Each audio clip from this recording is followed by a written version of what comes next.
Da, s-a întrerupt din nou, așa că asta o să fie altă parte. Am rămas în data de 27. Deci Tracek a spus că autoturismul a fost implicat într-un eveniment rutier în data de 8/12/2021, adică în ziua în ea mă reținea pe mine pentru 24 de ore și am pus cheile și telefonul care înregistra pe masă și au văzut cheile, au spus că eu aș fi făcut ceva accident, nu? Și logic că aș fi părăsit accidentul și vrea să afle cine e utilizatorul mașinii de la Lisplan, dar ea știa cine e utilizatorul. Deci au vrut să afle GPS-ul și atunci au început să spună tot felul de minciuni. Ei bine, de la Lisplan, unde convorbirile sunt registrate, au trimis mail la directorul meu exact cu chestiile astea și am mail-ul retrimis pentru că au ajuns până la urmă, nu, unde trebuie. Și spunea că inspector Tracek a sunat că vrea să fie contactată de utilizatorul autoturismului cu numărul de matriculare București 110 ZBL, deoarece a fost implicat într-un eveniment rutier. Falsul ăsta l-a făcut infractoarea de Tracek. Deci, vă dați seama, fals în acte, uz de fals, fals după fals, abuz în serviciu, uzurparea funcției, că nu avea motive să facă astea, nu sunt tehnici de poliție, de a afla ceva, astea sunt infracțiuni. Pentru că Tracek e o infractoare. Nu e o surpriză asta. Și atunci directorul a trimis la familia mea mail-ul și bineînțeles că i s-a comunicat că nu a fost niciun accident. Am fost, familia mea l-a informat pe avocat și avocatul, care deja era gândac Cristian, și avocatul l-a sunat și pe directorul meu și l-a sunat-o pe Tracek să întrebe care e faza. Ce-i cu vrăjala asta? Tracek atunci probabil s-o pișa pe ea și au mințit că o colegă de-a ei s-a încurcat și o sunat. O colegă de-a ei s-a încurcat și atunci ea o sunat. Deci din milioane de numere de matriculare din România, o colegă de-a lui Tracek s-a încurcat exact cu numărul de matriculare a mașinii care o conduc eu, unde Tracek făcea falsuri și atunci Tracek a sunat. Și au spus că îl sună ea pe director să-i comunice că a fost o greșeală. Avocatul l-a sunat pe director, a spus că urmează să sune polițista. Bineînțeles că polițista, inspector Tracek, infractor Andreea, Isidora, nu a sunat și atunci directorul meu a sunat-o și a spus aceeași minciună și la director, că o colegă s-a încurcat. Da, l-a întrebat pe director, dar vreți să știți de ce e arestat Zah? Probabil, pe lângă că au vrut să afle GPS-ul, după s-au gândit că poate influențează și caracterizarea, că știa că urmează să vină caracterizare și s-au fi gândit că atunci când m-au reținut eu nu mi-a luat concediu sau ceva, cine știe. Dar eu mi-am luat concediu. Și probabil au vrut să influențează, nu știu, caracterizarea, dar nu au putut. Și au spus, vreți să știți de ce a arestat Zah? Și directorul meu, care e un om corect, nu... Pentru că eu am colaborat întotdeauna cu oameni corecți, nu cu infractori ca și Tracek, Buda, Filip și Blăjan și restul, Talpoș și gunoaiele astea. Au spus că nu. Că ei mă cunosc și m-au reangajat după ce eu mi-am dat demisia inițial și am plecat la Hilti și că ei au încredere în mine și că mă așteaptă la lucru. Dar și atunci Tracek, ca să joace un teatru din ăla prost, au spus că da, și mie îmi pare rău că e arestat. Deci vrăjală ieftină de 2 bani care făcea infracțiuni. Cu ocazia asta, ca să-și poată justifica, pentru că nu a ajuns la avocat, a ajuns la mine, a ajuns la director, toată chestia asta, ei au crezut că acolo moare la Lisplan. cu telefonul. Au făcut în data de 27 un proces verbal în care scrie că s-a trecut la identificarea utilizatorului autovehiculului cu numărul de matriculare București 110 ZBL, în condițiile în care avea acte de colună înainte că eu conduc mașina aia. Deci ca să umfle cumva, să facă încă un fals acolo în acte. Ea nu avea nevoie de să afle cine e pentru că știa. Numai eu trebuie să facă niște falsuri. Asta a fost planul lui Tracek. În 27. După aia, în data de 4 s-a emis, tot în jurul orei date de 27, domnul avocat Gândac a solicitat prin e-mail, a trimis e-mail către poliție, către procuratură, nu mai știu unde, dar scrie în actele care le-a făcut el, că cerere în probațiune să fie audiați martorii și testați poligraf, martorii care au fost de acord cu testarea poligraf. Bineînțeles că nu au primit niciun răspuns și fără a să soluționa cererea respectivă, care nici măcar nu-i la dosar și-a subliniat avocatul chestiunea asta, și nu i s-a comunicat că ar fi o defecțiune sau ceva, să nu fi primit mail-ul. Deci, pur și simplu nu au pus, s-a emis rechizitoriu, plin de minciuni, plin de temeri inventate de Buddha peste tot, aceleași așa zise mesaje de amenințare care au fost anulate de dacă pe mine nu m-au crezut și ei n-au ochi să citească, că nici nu au avut ce cita să dea de vreo amenințare sau ceva, jegoși ăștia împuțiți de infractori.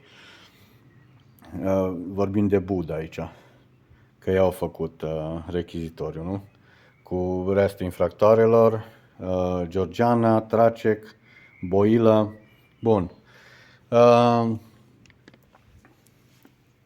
S-a emis rechizitoriu cu adresă de Gherla, penitenciarul de maximă siguranță Gherla, în condițiile în care eram la centru de reținere și arestare preventivă din Baia Mare.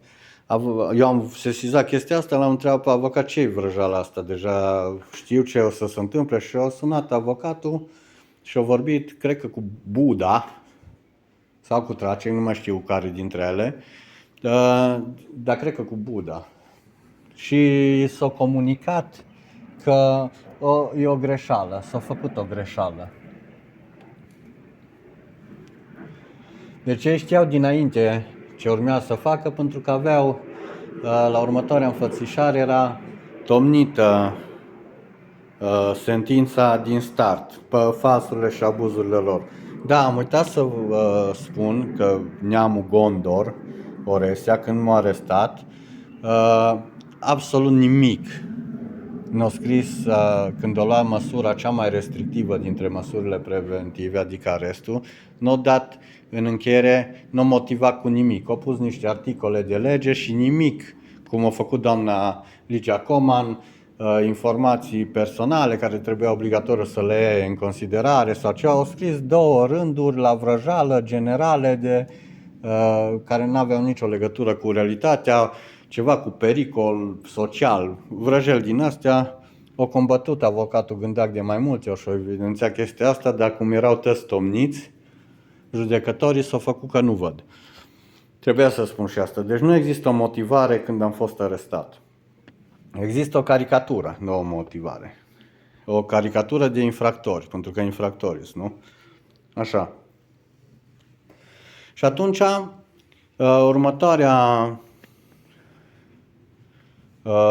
instanță era la judecătorie să se vadă dacă se prelungește arestul preventiv cu încă 30 de zile și Marcu Iacob a hotărât că trebuie să se prelungească arestul preventiv. Marcu Iacob, dacă îl căutați pe internet, scrieți Marcu Iacob, o să vedeți că există articole că e șpăgar și că e mită pe internet și că e papagal și cel mai lent judecător din Maramureș. După aia o să ajungem și acolo, să o transfera la Sibiu, să mai lenevească și pe acolo. Și să facă ceva infracțiuni, bineînțeles. Și cu Marcu Iacob colaborat în instanță Istovan Izabela, procuror, Temian Marius și Stegerean Roxana, care au auzit de fiecare dată acuzațiile care le-am adus vis-a-vis de Tracek, că au fabricat dosare cu fals tehnic, că au inventat chestia cu păduțiosul, că nu există nicio temere, că nu există niciun mesaj de amenințare, deși încă nu avem dosarul și nu știam că doamna Kindriș o demonta clar încă din 26/10 că nu există vreo amenințare sau vreo hărțuire. Bun, deci o prelungit. A dus înapoi la arest în Baia Mare. Gardienii de acolo, polițiștii care știau că le-am povestit falsurile ce le-au făcut Tracek și că am înregistrat-o tocmai ca să ajungă la urechile ei, să nu stai așa de liniștită, s-au mirat cum se poate așa ceva și a urmat după aia contestația. Contestația s-a judecat, a venit la rând o apropiată de-a lui Gondor, Oresia, Codruța Alb, judecătoare la tribunal, care și ea, tot fără o motivare normală, a prelungit arestul și în condițiile astea am fost mutat la Gherla, unde, dacă luăm în considerare diferența de ani, Auschwitz-ul e egal cu Gherla. Și unde e Codruța Alb? N-am pus-o pe Codruța Alb aici. Nu e nicio problemă că s-o pun. Am uitat să o pun pe Codruța Alb. Pentru că și ea au făcut infracțiuni, era înțeleasă cu ăștialalți infractori. Așa. Deci la Gherla, așa o scurtă descriere. Carantină 20 plus, 21 zile plus. Toată lumea stătea. Am stat parcă în camera 8A la parter. Bineînțeles că eu n-am mai văzut soarele nici din Baia Mare, că eram pus acolo sub un garaj, era geamul, nu l-am văzut nici dincolo, că era o clădire în față. În clădirea respectivă erau 22 de paturi, am fost cel mai mult 13. Frig, condiții mizerabile, mâncarea niciodată nu era comestibilă. În carantină era o grămadă care n-aveau nici bani și mâncau din peturi tăiete, nu-ți dădea lingură, nu-ți dădea nimic, dar oricum mâncarea respectivă nu era comestibilă. Am mâncat numai ce cumpăram sau ce ni se trimitea de acasă. Telefonul costa, dacă vorbeai o oră pe zi în fiecare zi timp de o lună, vreo 1200 de lei. Deci vă dați seama cam ce furt să face și aici cu telecomunicațiile. Cineva profită bine după telecomunicațiile astea. Vreo 3-4 mii de urme de plojnice strivite pe pereți, saltele de amus 100 de ani, paturi de amus 200 de ani, o trebuie să curentăm paturile. Nu i-am făcut-o, dar au făcut și oricum nu-i dau numele, ca să moară plojnițele, nu au murit, au venit un șobolan, poate erau mai mulți, inclusiv râmă și pădut de haine era acolo, toată lumea era plină de mușcături, de plojniță, pe gât, pe spate, pe mâini, peste tot. Și se dormea tot timpul cu becul aprins, că pe lumină nu vineau așa de des plojnițele. Dar au urmat, bineînțeles, toată lumea e neam acolo, toți neamuri, în gardienii cu directorul, avea vreo 2 surori care erau șefe pe acolo, mai avea nevasta, cumnata, toți lucrau la penitenciar, deci o afacere de familie penitenciarele. Și am înțeles că se fură și din mâncare, v-am spus, mâncarea niciodată comestibilă. Așa. Deci după Codruță, după ce au prelungit Codruța Alb, avocatul și-a făcut treaba, gândea Cristian de fiecare dată, există înregistrările, ăștia s-au făcut că nu aud, că nu văd, că nu înțeleg, falsurile.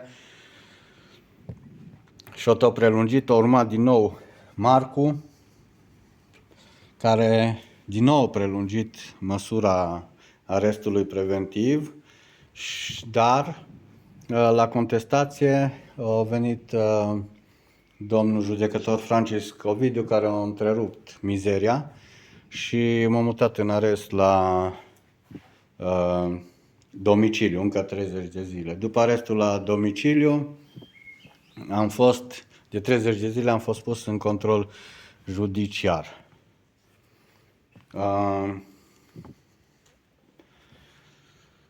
Pentru că Marcu a făcut numai infracțiuni, că asta au făcut de fapt judecătorul Marcu Iacob, avocatul Gândea Cristian, și pentru că au motivat copy-paste de nu schimbat absolut nimic cu acordul meu, l-au băgat în ziar, în Luju. Dacă căutați pe Google Marcu Iacob copy-paste, o să găsiți articolul detaliat despre cum lucra Marcu. Și eu cerut recuzarea. Bineînțeles că nu numai pentru atâta, îmi îngrădea dreptul la apărare Marcu, de 2 ori, de 3 ori o susținut că ar trebui să rămân în arest, fără să ia în considerare absolut nimic. Motivările lui au fost praf.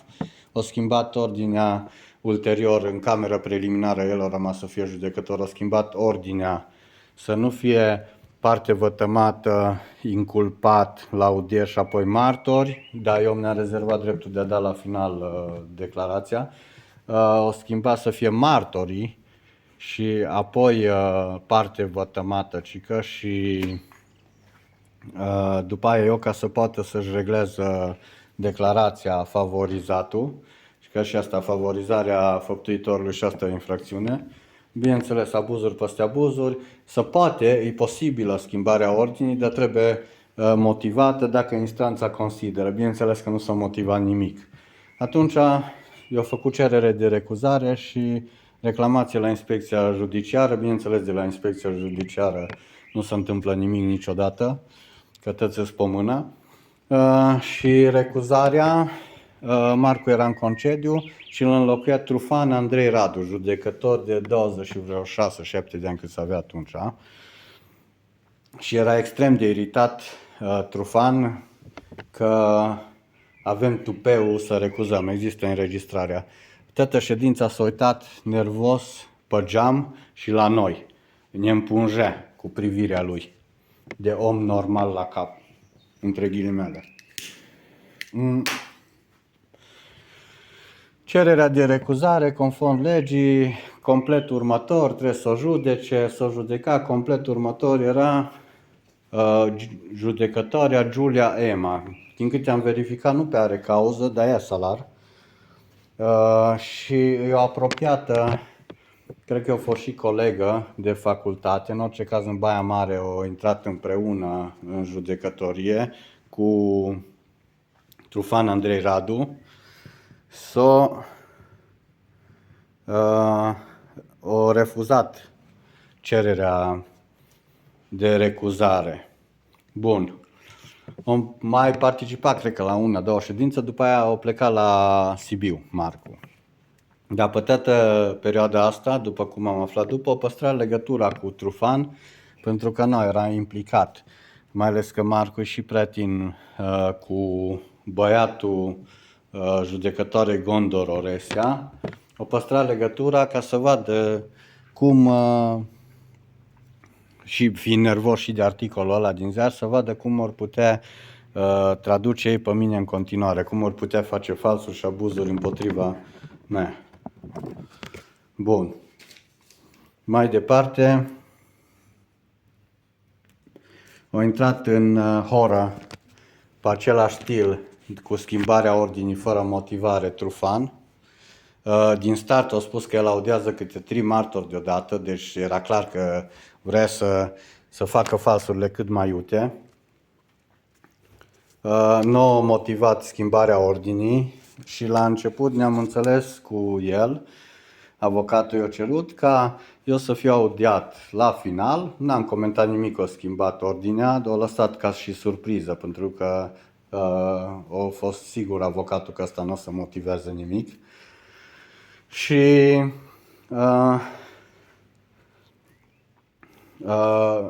singura cerință care am avut-o noi să fiu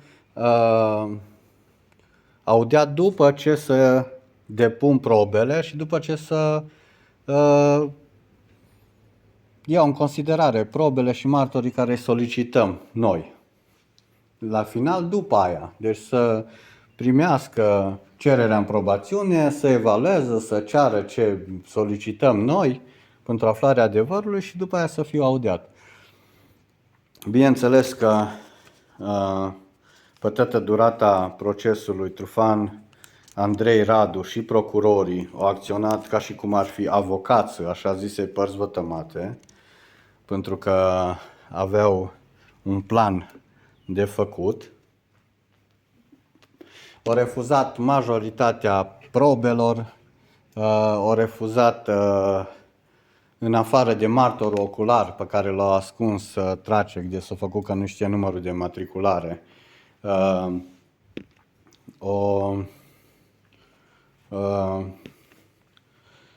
pe ăla l-a admis, dar cred că nu s-a trimis nimic, că nu s-a prezentat omul, cred că o simula numai că ar fi trimis să fie chemat și după aia adus. M-aș mira că au trecut mai departe, au zis că nu importa martorul.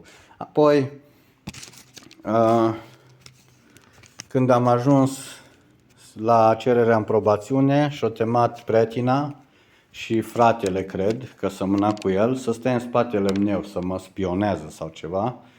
Și Horincar Bianca a stat în spatele meu când am dat eu declarație. Deci era în sală, deci era ultima ședință, era după ora 15:30, nu mai era nimeni, sufla vântul în tribunal, în judecătorie, în Palatul de Justiție. Erau aia trei acolo în spate, din care v-am spus.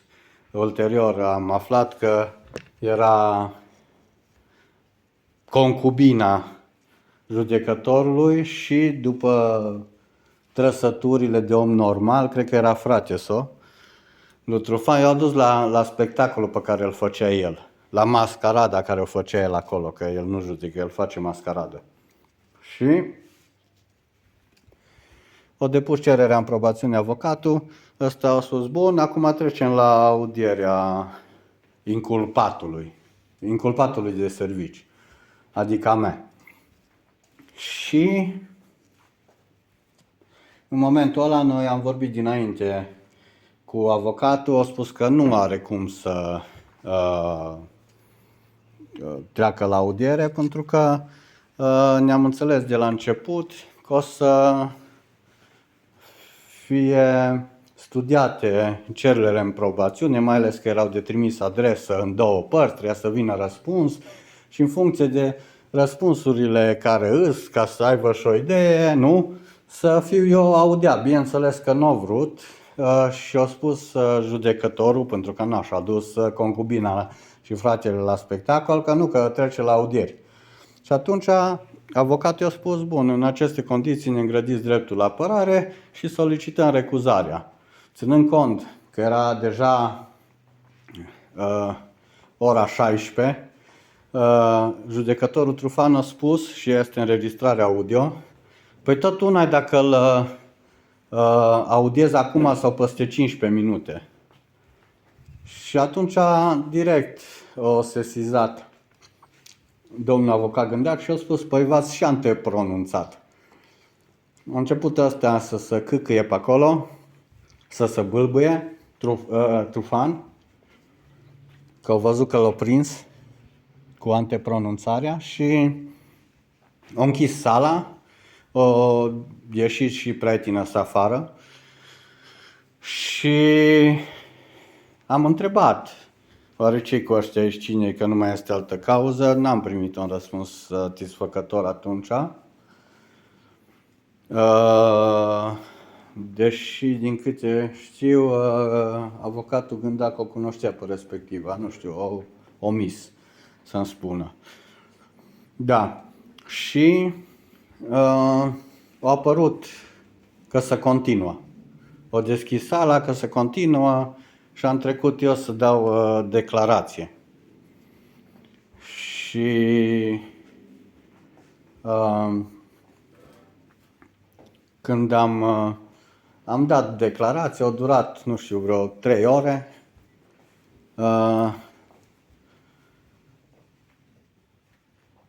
Ulterior, am aflat în dosar foile respective și m-a sunat avocatul Gândac în seara respectivă și am vorbit la telefon să ne interesăm cine e completul următor care judecă numele și căutam și eu și el pe internet, pentru că la ora respectivă nu mai era nimeni acolo și nu avea cum să rezolve el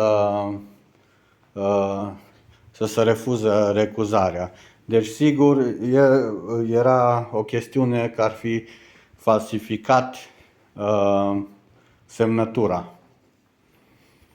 Nu țin minte să-i fi dat la avocatul Gândac vreo foaie în legătură cu refuzul recuzării, dar la dosar, asta e o certitudine, pe cererile, pe refuzul de recuzare care ar fi fost cică întocmit de aceeași judecătoare care e apropiată, Giulia Ema, nu există semnătură. Deci eu sunt convins că nici nu era acolo Giulia Ema încât să judece cererea aia de recuzare. Probabil o fi vorbit cu ea la telefon, vezi că fac ceva aici. Probabil o falsificat și vreo semnătură dacă i-o dat vreun act la avocatul Gândac. Dar în orice caz, la dosar, cele două documente care ar fi trebuit să fie semnate de judecătoarea Giulia Ema, care v-am spus că nu prea are nicio cauză, nu mai e bani acolo.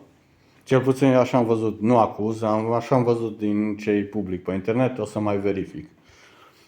Nu există nicio semnătură. Deci o falsificat ca să poată să treacă el la spectacol, la mascaradă, că doar nu degeaba și-o temat acolo concubina și fratele. Fac o pauză.